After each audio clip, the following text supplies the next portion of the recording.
Heute zu Gast bei GEBABBEL aus Ditzingen, Frode Robberstad, President EMEA bei AutoStore. Wir sprechen heute viel über Motivation und Inspiration. Speziell auch, wie halte ich eigentlich so ein Team, das global agiert, mit vielen neuen Kollegen, motiviert. Wir werden über das Why sprechen. Die Folge wird auf Englisch sein, aber wenn es euch interessiert, dann bleibt gerne dran.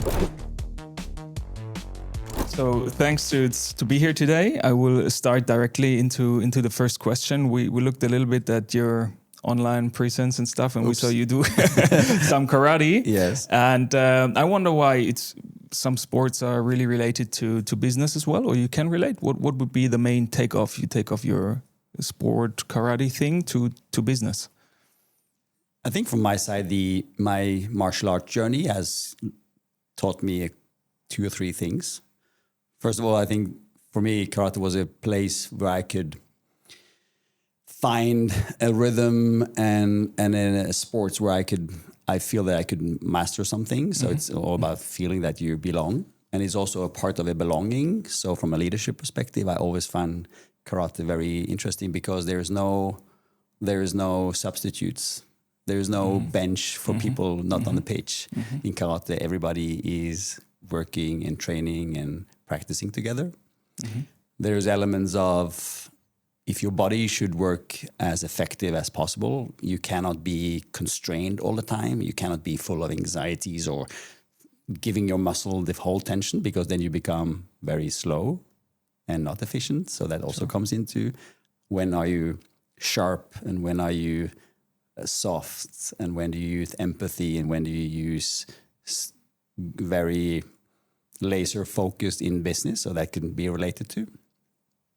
And for me personally, and I have to be open about it, it's also been a way where I can go into different version of myself. So I have had periods in my career where there's been very challenging layoffs, downturns in business, and then be able to go to a dojo, which is then the name of where we do our trainings, take off my outer clothes and take on my dogi, which is my suit, and fold my black belt and becoming somebody, not else, but a different version of myself, has also been very healing mentally. So I can talk a lot about this. And you always in a one-on-one situation as well, no? In karate, when you have like in the fighting situation, yes, you have that. Is like also like reading your opponent. Is that a component also you have to master 100%. the sport? And I think that applies to business as well, no? Yeah. You need to strategize everything because if your opponent is as you, if it's like same size, same height, same weight, your strategy is completely different. If you meet an opponent that is 2 meters, 180 at least used to be. My kids claim that I'm shrinking a little bit, but I deny that. For the record, it's denied. Officially denied. I'm still 180. Yeah. Then you need to have a different strategy, a distance, when to strike, not to strike. So yes, 100% related. You need to understand who you're up against and play on your good sides. And sometimes you lose. And in karate, you have one major thing. If you don't win, you learn, because then you're laying flat on the tarmac thinking, what did I do wrong now? Okay. Yeah, I think that's a even more like maybe humiliating thing to have a one-on-one like physical contact, not being far away. Like I play tennis, like in tennis you lose as well one-on-one, but it's not physical. No, like because you don't lose physical. Interesting. So you're working at AutoStore, like the president for the EMEA, and also my research just showed me like it's more than 30 years since you started at the company. I hope that's roughly correct. Was there because for everybody not in so deep in logistics, it's I would say comfortably say that AutoStore is one of the most talked interlogistic product of the last years or something. So most of people will know it as a big company, like a global player and stuff like that. Was there a point when you look back, like the past 30 plus years, where there was a tipping point where you said, okay, we're now based in Norway, little company, like doing some technical stuff, and then it exploded? Or was there one tipping point you remember when it changed? In my role, I have the opportunity and, for me, pure joy to meet a lot of people, and also new people that we have welcomed to the company, and also customers and partners like yourself and people that we like to do business with. And for me, I needed to kind of put it into some kind of structure. So if you chronologically look at it, I started in 97 in the family office, which means it was a family-owned company where we had a problem because we were super successful and we ran out of cash because all our money was used to buy electronic components, and they were on the shelf, and there was a lot of those and a lot of money spent on that, but there was no money to expand the warehouse. That was the inception of AutoStore. And that's why, I mean, necessities, sometimes the need or the necessity is the mother of all inventions. You have a problem, you need to fix it. So we fixed our problem. So kind of the first chapter of the world was having an internal problem, didn't see that any other technology could fix what we needed to fix from a density perspective using the warehouse that we had. And in the end, we came up with this. In the beginning, there was no robots on top. There was more like a traverse crane, kind of a gantry stuff. I'm not so technical, but it was a different way of solving it. Didn't solve it that good. And the robots came to life in the end of the 90s. Then the family chose to sell parts of the company. I think it's fair to say that I was a part of the selling thing. So I was not officially in the family company any longer, but we were sitting in the same campus and having the lunch with our friends. So even if we spread out in different companies, we felt like one family still. And that was the first chapter of the company where we invented, it works for us, it gave tremendous results. And then the first order for AutoStore or the family came in 2004 or 5, which then also was, okay, maybe this is also helpful for others. Mm-hmm. And fast forwarding, recession in 2008 was a huge challenge, because inventing a product and making it robust and reliable, it takes an enormous amount of resources, money, people. So there was 18 months without any orders. Very, very close to say, you know what, this project was a nice journey, a costly, expensive one, but we need to stop. Lucky for us, it did not stop. So I would say one of the first tipping points was 2005 with the first order, manifesting that this makes sense for others. 2010, a huge sell. Back in those days, there was a huge sell in Munich for a customer that kind of, wow, now we're back in business after 18 months. And then obviously then starting to build something that could be interesting for the world. So the first chapter is all these tipping points. And then you come to 2016 and 17, where the family chose to sell AutoStore to private hands, private equity. And then we regrouped as a team from the 90s, and we regrouped in 2017 and said, you know what, now we're going international. And from that moment in time, we had enormous help from our new owners, having our legacy, our learnings, and all these things. But we managed to build a company, because we used to be under the wings of the family and our founding father, Mr. Hatlan. But now we're asked to go out and create a company. And that was another tipping point as well. So there's a lot of stories to be shared. So, and the last one is maybe the biggest one of what we know today, because yes, that was starting in 2017. Yeah, great. When we went international. And yeah. What do you do when you have 18 months without an order? How do you prepare yourself to go to work every day, or what was the company like?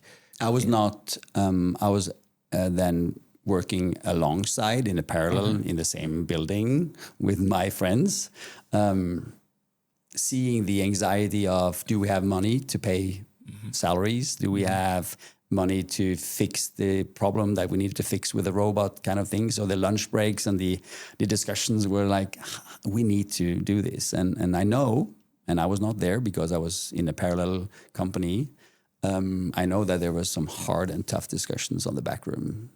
Do we really have money, and do we really want to risk all this capital? And I will be forever grateful and also full of admiration for Jakob Hatteland, who risked his money, his own money, well-deserved own money.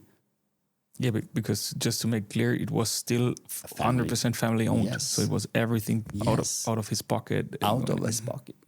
And we talk about risk capitalism and so on. I mean, it's ballsy to know that every day you're paying money out and there's no income, and it's your money and you don't know when you dry out.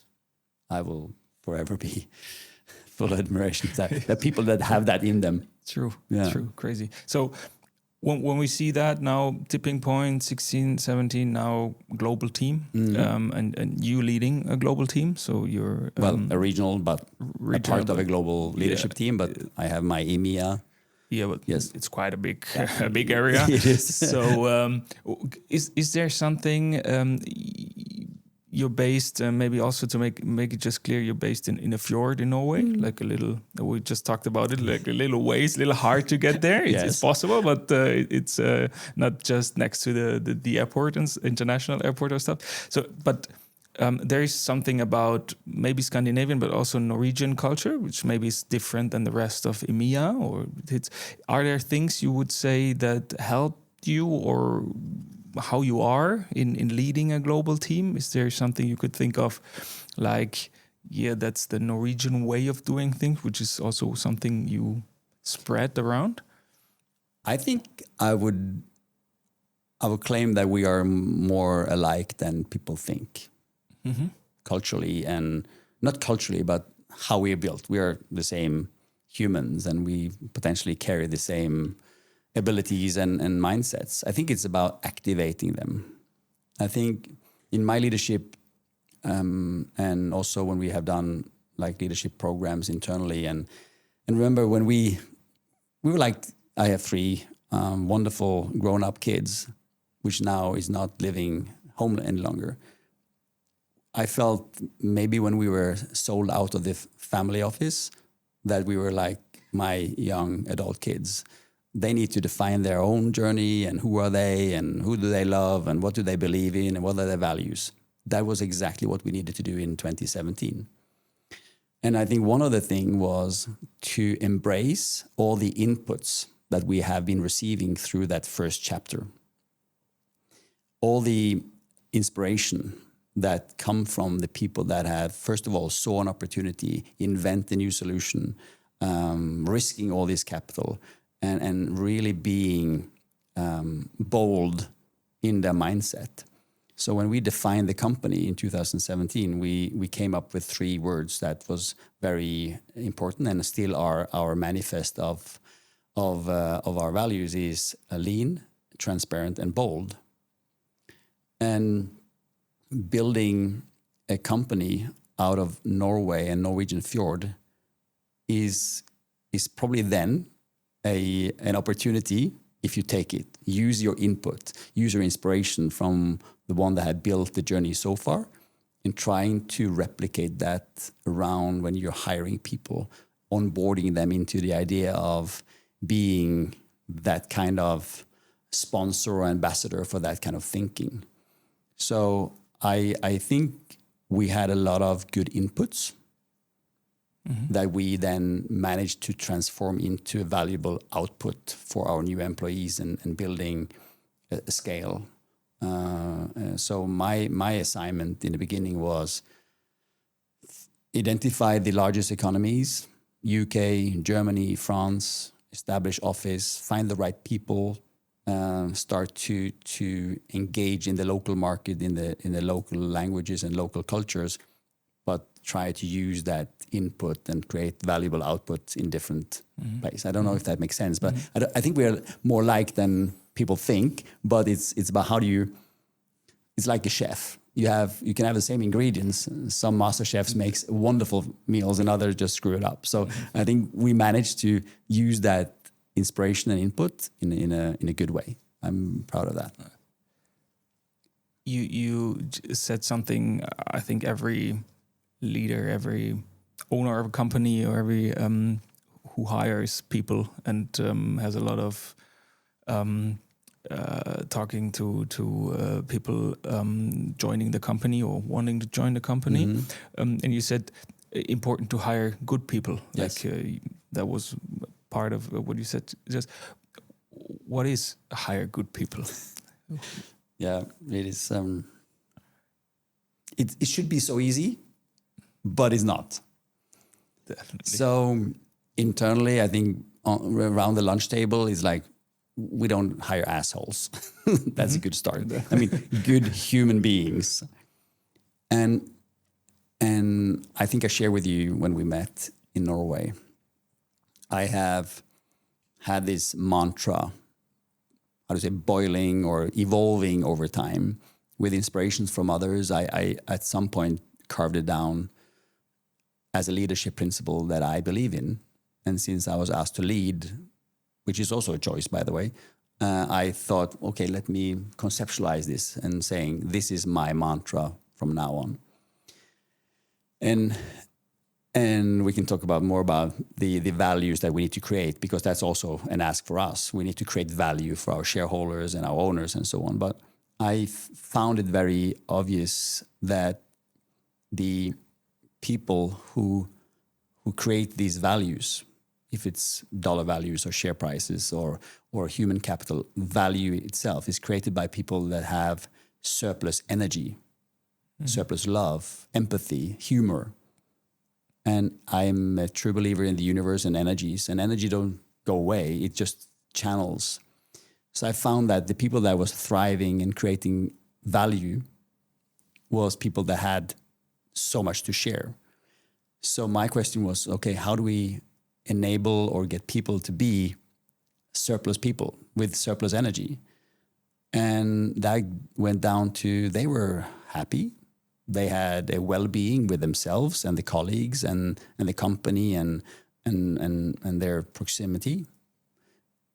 So I was kind of reverse engineering this, thinking, okay, you know what? If I would really want to give shareholders and owners the value back, and if I believe that that is made by people with that surplus capacity, and if I think I know how to create those people with that, let me focus on that. That's how I became a people leader and not necessarily a only for the dollar values. I am 100% aware that that is what we need to do, but I kind of find that inspirational to build people that have this surplus energy.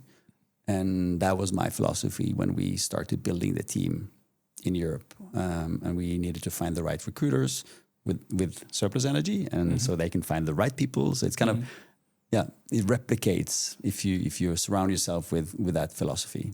So I think it's also a big discussion if you read online or where you are.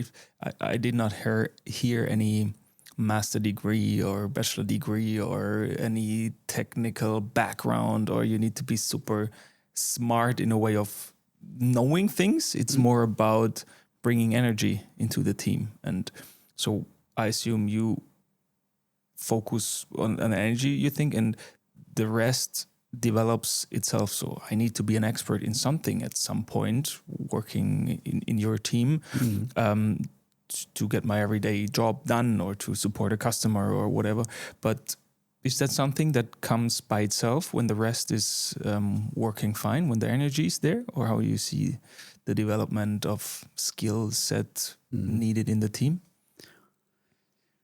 I think it depends a bit. I mean, in my leadership now, I have the whole customer journey in my org, meaning from early marketing funnel awareness to aftermarket and customer success, and making sure that what we have promised is delivered in the way that it should be.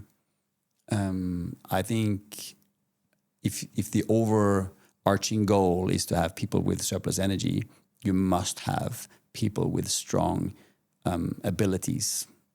We need to have strong engineers who are able to master data in a fast way to understand how to help the client fast when it comes to simulations or designing an AutoStore or whatever.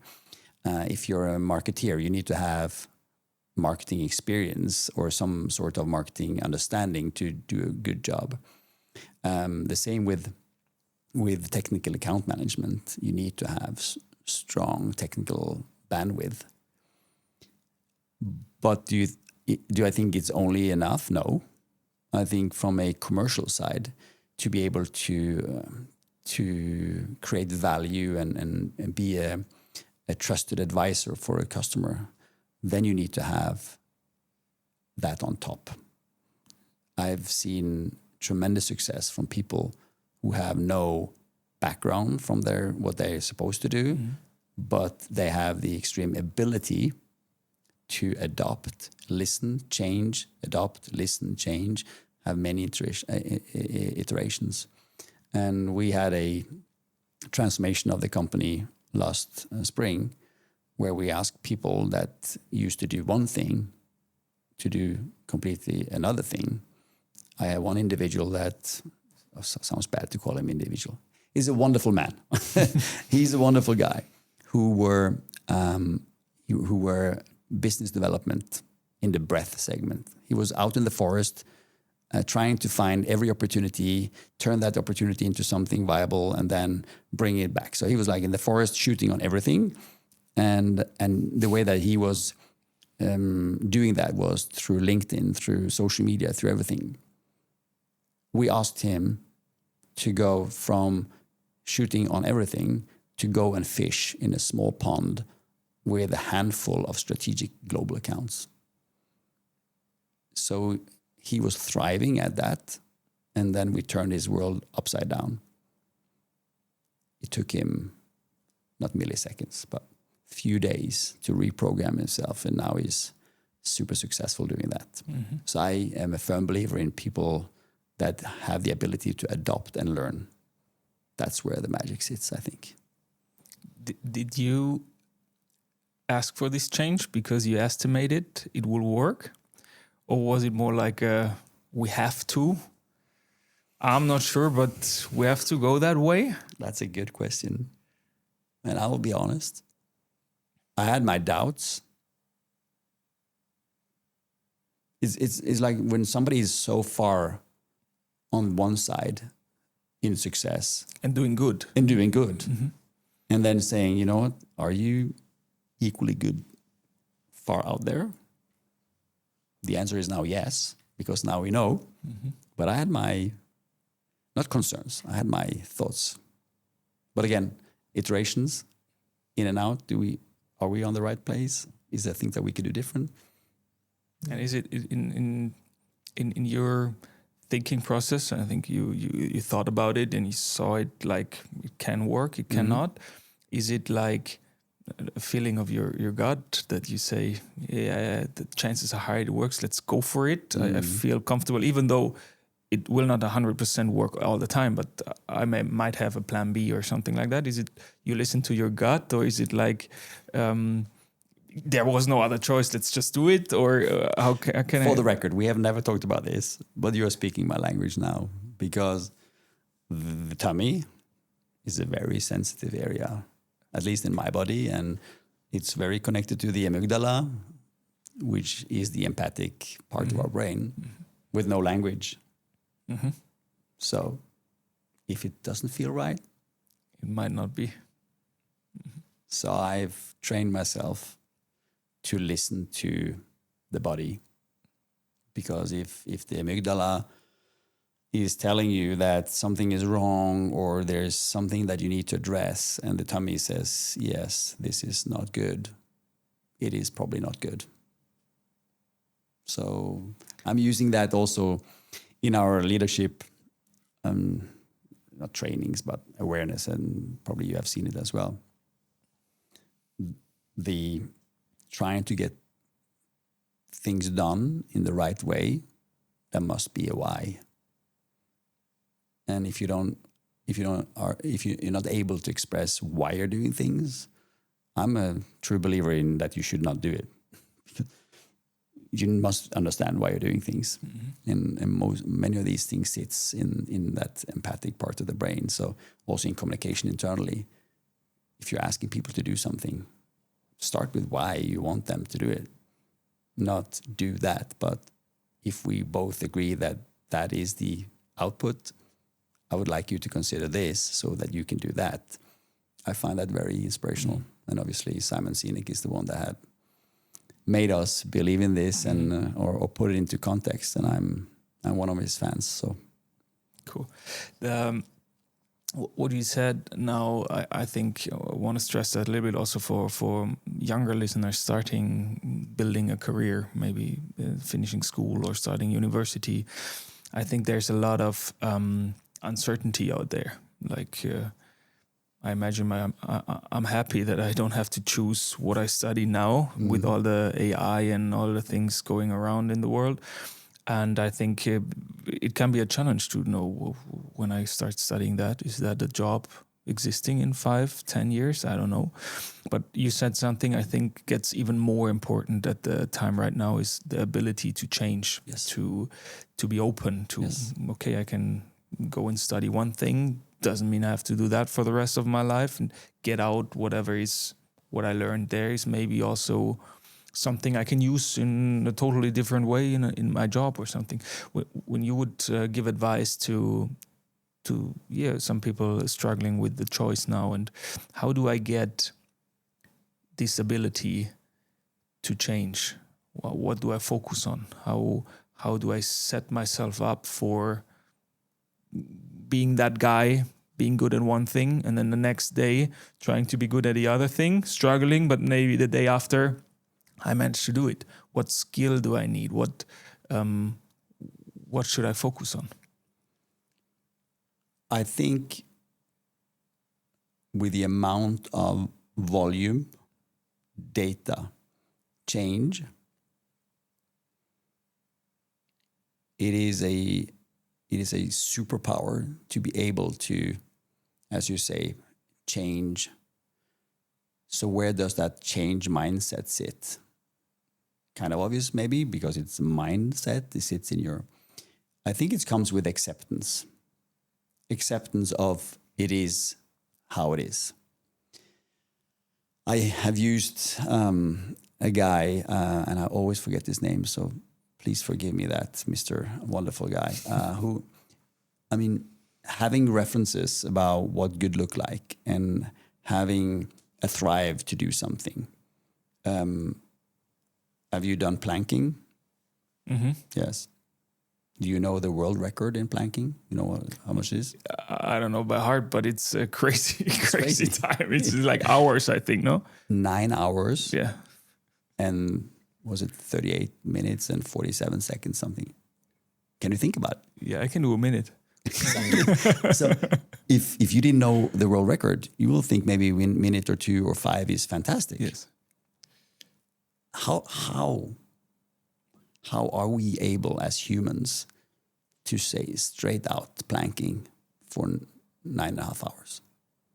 I don't know. So I read about him, and he says it's a mind game. It's the ability to accept the pain, because that is something that you cannot do that without pain. And I've used it also in this way of training the young ones, saying, motivation is an output. Inspiration is the input. So he was inspired by, is this possible? Or there was an old record. So that was his inspiration. Then he created his own motivation. But to do that, I think there's a lot of passion. So in my world, it's like inspiration, motivation, and passion is like the ultimate goal. Have people with surplus energy and passion. But his theory or his mental coaching for himself was accept, receive, and embrace the pain and the struggle. And if you can be a human, a young person, thinking that you need to embrace the fact that this world is changing so fast, that instead of focusing your energy on, oh, everything is changing, or what should I be, or am I good enough, or I don't have any skills, and everybody is so smarter than me. No, they are not. Maybe they're just a little bit ahead of you in channeling their energy. So since I have 3 young adults, kids in different stages, my father was a car mechanic, and he ended his career as that. I think people now need to understand that they can have multiple jobs, multiple careers, and by accepting that, and then if there's something out there, be curious. Can I use this to something? You are curious about how can you share things in a podcast? Curious about how can I help somebody to achieve their goals? How can I be curious about what is AI? What does that mean for me? If I'm having a job that you feel threatened, so instead of focusing on the threat, focusing, okay, how can I enable these new things to create my next move by having my first chapter as an input and then create a new output? I think it's in just embracing that it is a change and not fighting it. Yeah, like be water, my friend. Like be water, my friend. Like Bruce Lee said. Like adapt to the situation and move forward. Don't whine about it. And swimming up a river, it's fun if you want to exercise. After a minute or two, you will lose. Yeah, the river will win. True. Yes. You just talked about motivation as well. Like you said, it's an output. It's not there just randomly. It has to be created or by your own or by a team and stuff. So when you look at the team, I assume, as far as I know, when I have contact, you're leading a motivated team, like different teams, but they drive. You're a growing company, so there has to be something. You have to do something right there. So what do you think keeps a team motivated, or gives them motivation at the first place, but also keeps them motivated? What is the source of it? I think if we stick to the fact that, at least in my head, the motivation is then the output. It's all about the inspirational thing. Inspiration is not necessarily jumping up and down and singing hallelujah. That's one kind of inspiration. And then you have manipulation, which I'm not a fan of. So there's only one way, and I think it's to lead by example, but also being genuine and being and trying to manifest what is the why we're doing this and why this is fun to do together. I think that compared to having empowerment to do what you believe is right and have the ability to do mistakes and then learn from those mistakes and then thrive towards the next goal. We had a long journey with leadership principles of inspire innovation and empowerment. And if you have a great idea, pitch it. There's nobody in this company that doesn't have time for you if you have a great idea. And if it's not a great idea, then that's also fine. But then at least we have pressure tested that and so on. And maybe it's a great idea, but not for now. I think the whole journey of allowing people to be themselves and if people are themselves, you don't spend energy on concerns. So that was also one of the thing that we needed to establish in the company is we are a company where you can be you, the true version of you. And that means whatever day and whatever week you have, be transparent. Coming back to one of the values again, be transparent. If you have a tough day, tell us. And how do we manifest these? Or how do we create sticky points about this? So I use the analogy of, have you heard about the tulip analogy? No. The tulips, have you bought them? They are wrapped in plastic, but you cannot take the plastic off in the beginning, I've learned. Hopefully it's right. Because then you haven't given them enough nutrition or water, so you at least that need to stay for a while. And then the tulips get grounded in the water, and then they thrive, and then they're rising themselves up, and then you can take off the plastic, and then they are wonderful. But one of the analogies is if one of the tulips on the side get their head down, you remove it from the outside, and then you put it into the middle so it gets supported again. And that was a part of how do we make sure that people, if you have a bad day, share with your coworkers, coming back to the well-being with yourself and your colleagues. You will be taken care of, but we cannot know if you don't tell. So people that are true to themselves and around as much as possible will use almost every energy towards something. And if they believe in what they're doing, that's where they thrive and that's where the progress comes from. Mm-hmm. If people are afraid or don't feel that they have opinion to speak, or if they feel that, oh, I feel dumb and everybody's so smart, they're not. You're just a different smart. And there's a reason why you need to be there, because you have a different skill set than the others. And then all the energy will be channeled towards something that is meaningful. Mm-hmm. So safe environment, honest, open, transparent, has been very valuable for us. With all the mistakes that we also have done, by the way. This is not we have done everything right, but conceptually, these are the leadership principles that we have manifested.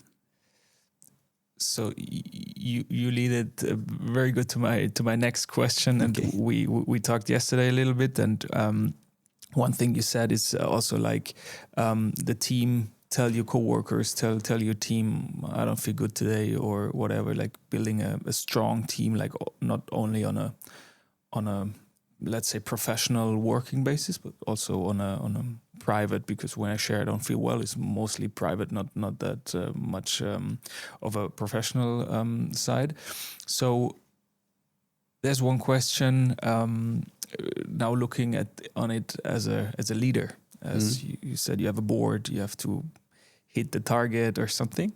Should coworkers be friends? Mm-hmm. Yeah, it's you can choose the yes or the no, but it depends, because it cannot come isolated. A friend is somebody that takes care of you and sees you. That could be a very, very powerful thing also in business. But it needs to come with a caveat of a common understanding. So when we started our journey, we were young. We all have young kids. We had a kindergarten in the family company. So Mr. Hatland was way in front of his time, thinking, you know what, how can I bring well-being to people so they can focus their energy on the company. So we deliver our kids in the kindergarten, and we went to work, and our colleagues was the people taking care of our kids. And then of course the kids get friends, and they say, "Can I join Maria after kindergarten?" Or can I? And then people got friends because we were spending suddenly hours together and holidays and so on.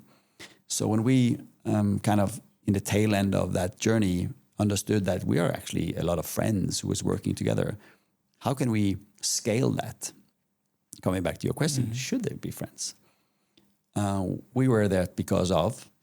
So when we shaped the journey of AutoStore and the values that we needed to convey and the things that we put on the wall, saying this is what we need to think of. Low to no hierarchy, no politics, one AutoStore, and respect. Respect was the one that with a big circle around, because you need to respect the fact that the friendship or the friendliness is a superpower, but it cannot come in the way of delivering results. And I think I'm allowed to say that, at least I hope I can say with confidence, that I'm not a cynical, narcissistic leader. At least I have some feedback that I'm not. But the cynical side of this is somebody have put money on us with a bet that we should deliver more return than putting those money somewhere else. If you're really boiling this down to the essence, somebody is giving money so that we can multiply those money and give value, corporate values back. If that is always understood and never compromised, and if you're with respect understanding that your friend if you're reporting to your friend, or if you have a friend in your peer group or in your direct line of reports, you need to establish that framework saying the friendship is an enabler for even more growth, but it cannot come in the way of delivering results, because the ultimate goal is to drive value. But it's allowed to have fun on the way and be friendly and have friendships, 100%. I think that's a nice point to end a little bit our talk today. And we have these 5 fast fire up questions for the Vollgas GEBABBEL, as we call it in German. Mm-hmm. So I will ask you 5 quick questions. And in English, I hope. In English. And you should answer as fast as possible without too much thinking and without explanation. Yes or no? No, it's choose, but just be quick out the gut, maybe, as we had before. Tommy says. Yeah. Exactly. So first one would be a nice restaurant for dinner or self-cooking? Self-cooking. The second one is the Norwegian calmness in a fjord or global business? Global business. Cars, classic or modern? I promise to be fast. Modern. The fourth one, strong decisions by leaders, or everything decided in a group project? Strong direction by leadership. Okay, and then complete the sentence. Ideal mode turns into drive when? If I understand, yes, when everybody sees the why and understand the how.